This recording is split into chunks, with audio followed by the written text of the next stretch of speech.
A day on the focus. Hey everyone, and welcome back to your daily dose of history. It's Anne here, ready to dive into the fascinating events that unfolded on February 7th throughout history. Buckle up, because today's journey spans centuries and continents. First things first, today's date, February 7th, marks the 38th day of the year, leaving a whopping 327, or 328 in leap years, don't forget, until the end. So, plenty of history still to unpack. Let's start with a little royal drama, shall we? Way back in 1301, Edward of Caernarvon became the first Prince of Wales. A title that's still around today, proving some things are truly timeless. Although maybe not the fashion of the time. Fast forward to 1497, and we find ourselves in Florence, witnessing the infamous Bonfire of the Vanities. Savonarola's followers torched cosmetics, art, and books. Talk about a dramatic book club meeting. I wonder if they had a good playlist for the event. Then there's 1783, a pivotal moment in the American Revolutionary War. The Great Siege of Gibraltar finally ended. Talk about a long overdue vacation for everyone involved. And who could forget 1964? Live you.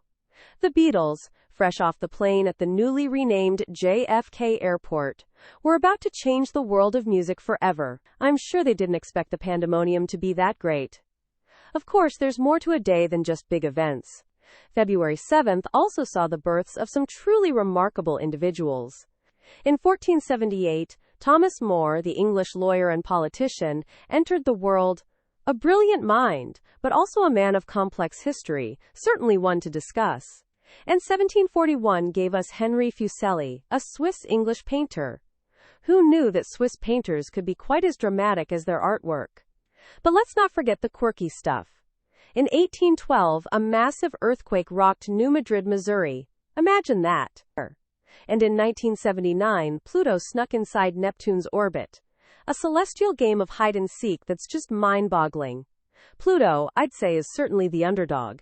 So to wrap up this fascinating journey through time, I want to share a little fictional story inspired by our historical events. Imagine Thomas More, time-traveling to 1964.